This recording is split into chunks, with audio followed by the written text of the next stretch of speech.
Bienvenidos a Dos Capricornios y un Libro, un podcast de entretenimiento literario. Yo soy Luisa y en esta oportunidad les voy a presentar una reseña de la película The Hours, dirigida por Stephen Daldry y cuya adaptación es del libro homónimo de Michael Cunningham.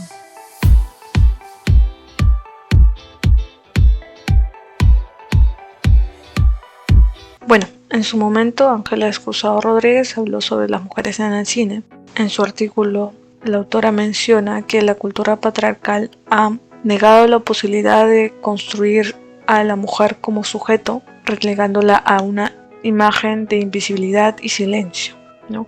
Entonces, ¿qué tenemos? Que desde la cultura patriarcal se somete a la identidad femenina, siempre en comparación con lo masculino y siempre, sobre todo, asignándole el cuidado de otros.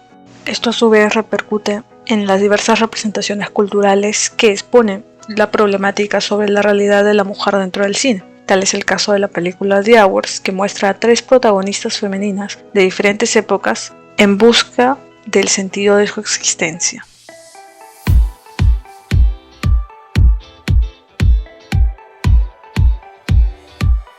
La película The Hours se estrenó en 2003. Esta narra la aflicción diaria de tres mujeres, Virginia Woolf, Laura Brown y Clarissa Baugham, interpretadas por Nicole Kidman, Julianne Moore y Meryl Streep respectivamente.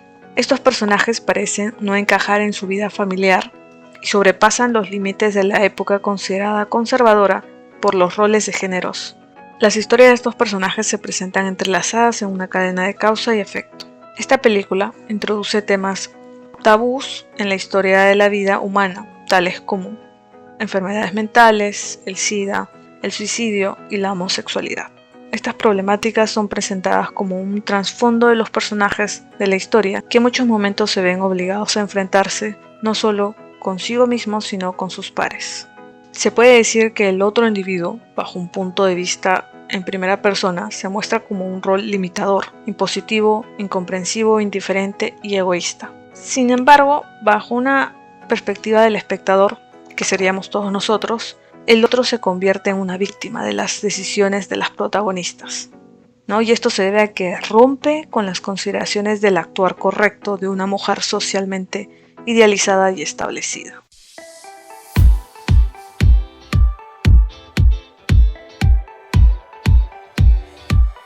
En primer lugar, la película nos presenta al personaje de la escritora londinense Virginia Woolf a principios de los años 20, que estaba lidiando con la bipolaridad mientras escribía la novela La señora Dalloway.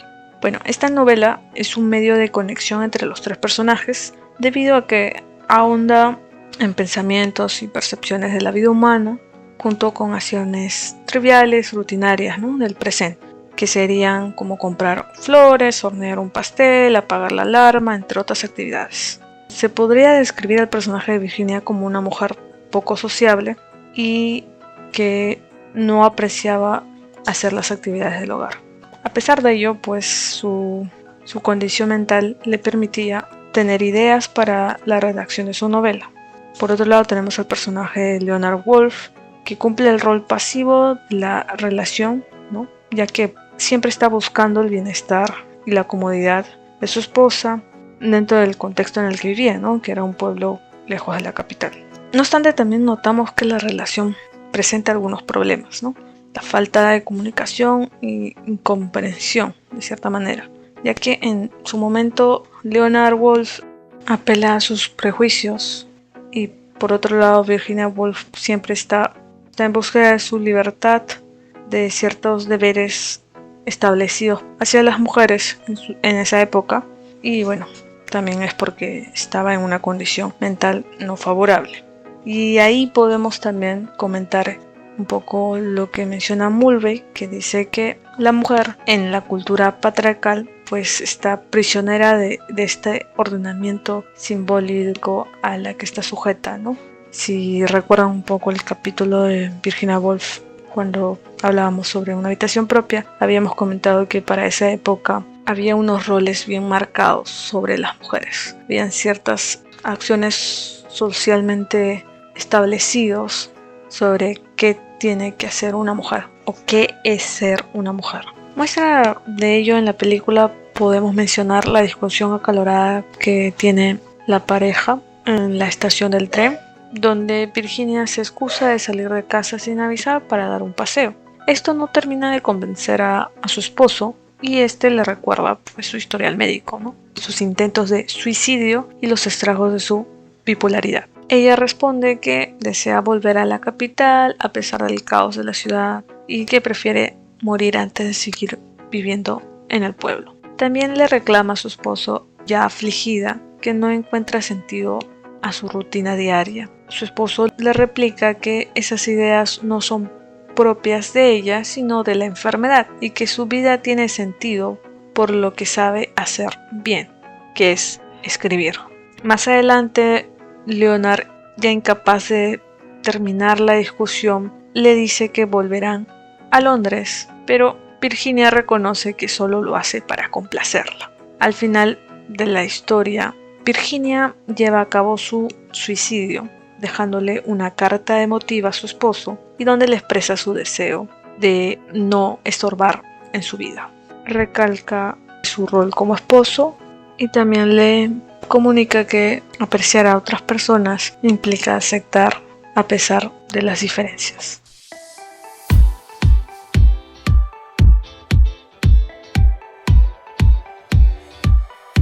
En segundo lugar, en los años 50, la película nos introduce a la historia de Laura Brown, una mujer casada, madre de un hijo y en espera de un segundo hijo. Al inicio nos parece indicar que este personaje encuentra la felicidad en su rutina diaria. Más adelante, al leer la obra de Virginia Woolf, reflexiona sobre su realidad y siente un incesante deseo de huir. Por otro lado está que su mundo se derrumba al enterarse del problema de salud que aqueja a Kitty, que sería un amor en secreto. La noticia y la lectura de la señora Dalloway la impulsa a aferrarse a la idea del suicidio, que pronto desiste y opta más bien por abandonar a su familia después de dar a luz a su segundo hijo.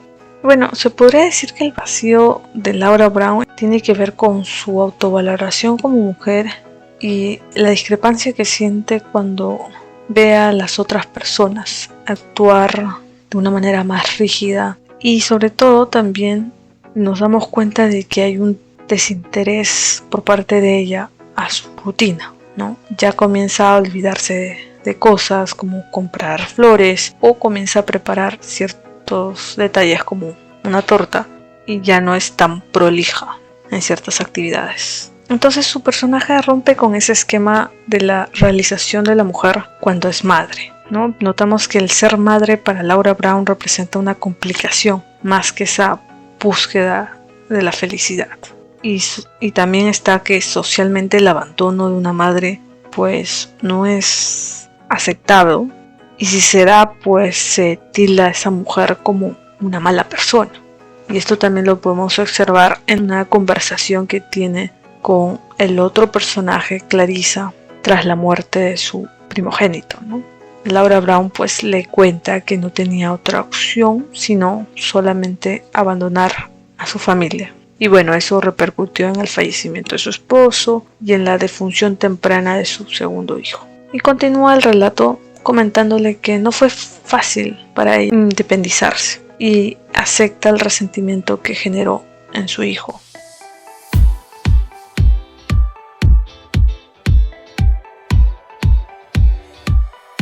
En tercer lugar, la película desarrolla la historia de Clarissa Vaughan, que sería como la versión moderna de la señora Dalloway, ambientada en Nueva York del 2001. Bueno, Clarissa Vaughan es editora, casada con otra mujer y enamorada de su amigo Richard, un sobresaliente poeta enfermo de SIDA e hijo abandonado de Laura Brown. Clarissa en la trama rompe con el problema colateral que implica la homosexualidad en la sociedad, a diferencia de las otras dos protagonistas. Sin embargo, su conflicto personal se direcciona a su relación con Richard, que es el centro de su vida. Considero que la historia de Clarissa Vaughan se convierte en algo inconsistente por la idealización de las relaciones, con el final trágico. Se convierte en algo predecible en el desarrollo de la historia, ¿no? Porque vemos primero la muerte de Richard y que esto no afecta en nada la vida marital en Clarissa Vaughan. Bueno, y podríamos justificar ello bajo ciertos elementos que podremos rescatar, ¿no?, de las otras protagonistas. En el caso de Laura Brown, pues el lidiar con el sentido de la vida, y por el lado de Virginia Woolf, lidiar con la enfermedad.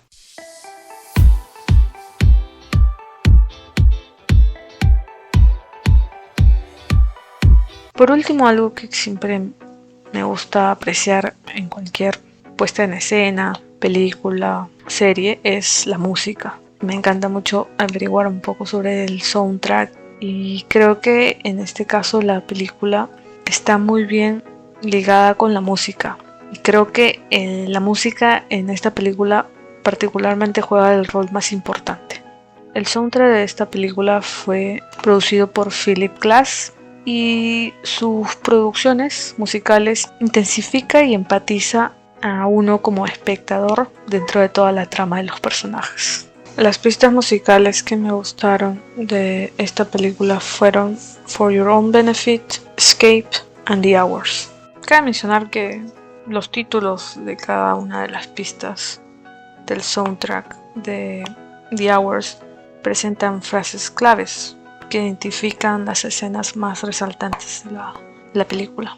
Y bueno, cada una de estas piezas musicales resaltan escenas como el dolor que experimenta Richard cuando su madre lo deja con la vecina, te reta durante la preparación de la torta desprolija de Laura Brown, te tranquiliza al saber que Laura no se suicida y que Virginia no matará a su protagonista, que sería la señora Dalloway. Por otro lado, te entristece en el funeral de un ave y te conmueve con las palabras de Virginia mientras se hunde en el río.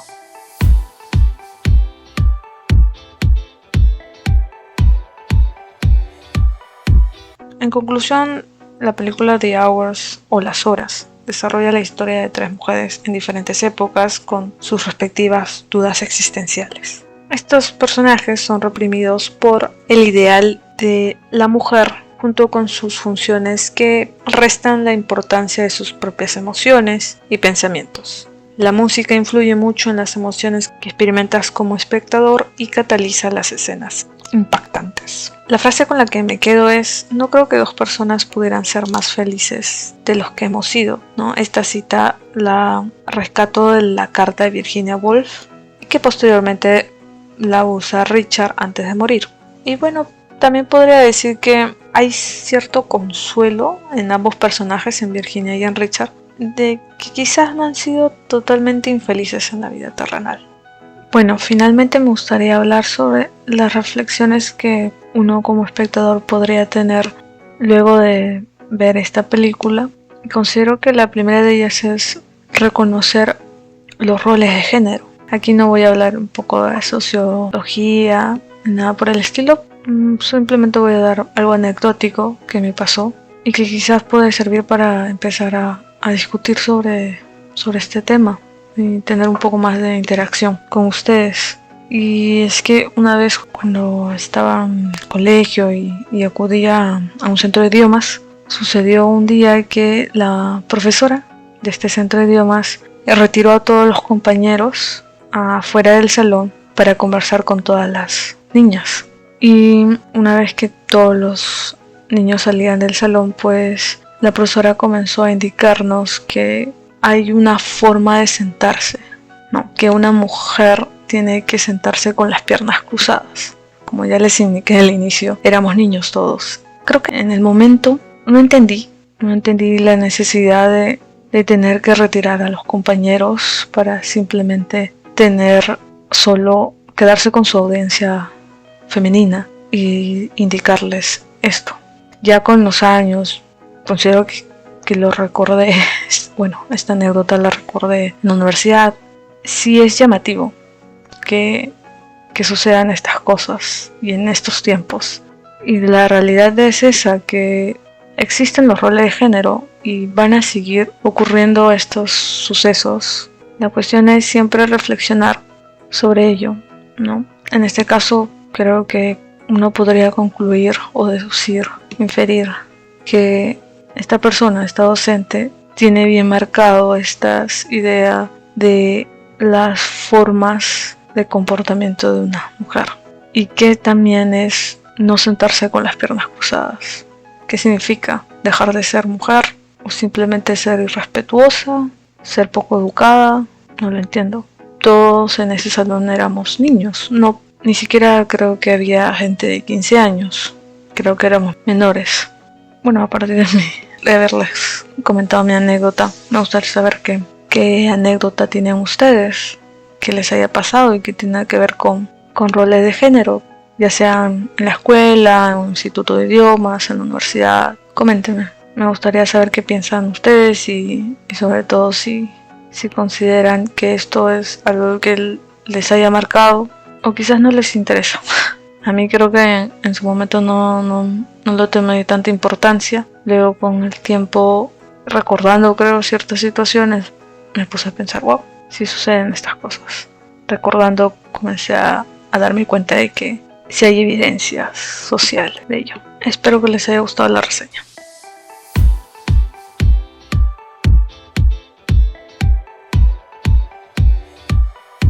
Y así hemos llegado al final de esta reseña. Muchas gracias por escuchar el podcast. Pueden seguirnos en el app de Podbean, Google Podcast, Apple Podcast, Spotify, YouTube, Instagram y TikTok.